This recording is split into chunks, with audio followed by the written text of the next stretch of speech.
Hey guys, it's Courtney with a Highly Sensitive Badass. So this is day 4 of my live videos that I'm doing, my little love notes. And gosh, I call them love notes, and today I was really reminded why I'm calling them love notes. So I'm writing a blog article for Aspire magazine, and it's about I had polled a bunch of you. Thank you so much for responding. And ultimately, of course, a lot of it comes down to certain self-care practices, which then help fix some of the problems that so many of us feel. So one of the things that's been coming up for me a lot is conflict in my relationship. So I've been married 16 years, and I'm married to a non-highly sensitive person.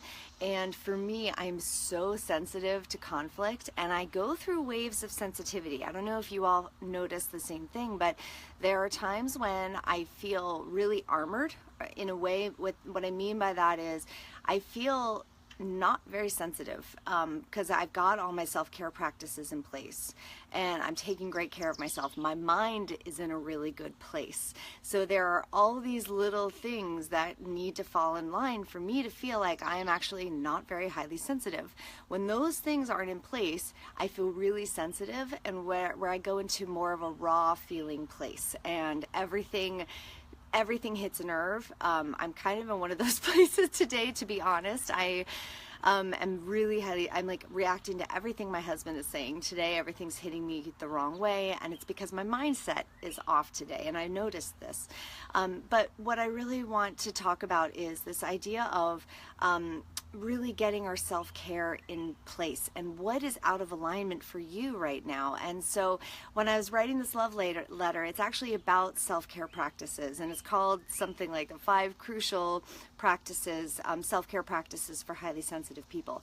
And so when we are really out of alignment with these self-care practices and these tools that we need to feel like we're, thriving instead of, just sort of getting by and surviving, self-care is that gap, breaches that gap from where we are to where we really want to be.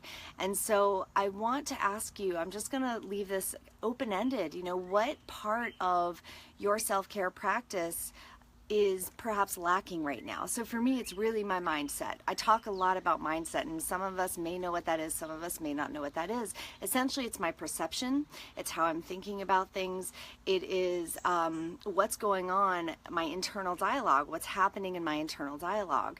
And this needs spring cleaning sometimes. We need to work on this constantly because we always go through cycles. We are cyclical beings, and accepting these cycles of kind of being down and then up and down and up, we all go through these cycles. So awareness around our cycles is really important, and awareness around where we are lacking in our self-care is crucial, because without the awareness, we can't actually take action on anything.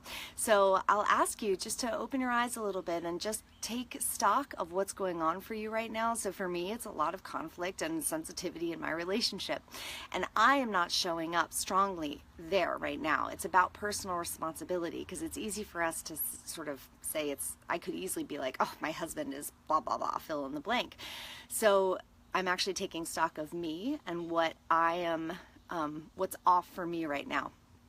And so what's off for you right now? Is something off? I would love to hear what's going on, what's not working right now. And then if you notice what's not working, you can sort of go back and figure out what steps need to happen to fix, that thing that might be a little bit off balance. And I guarantee it comes back to self-care of some regard. And I do consider mindset to be self-care. Daily thought work is totally self-care, as well as taking care of the body, as well as nurturing your soul. It's a holistic practice. So that's my message and my love note to you for today. I'd love to hear from you, so please comment below, and I'll talk to you later. Mwah! Love you. Bye.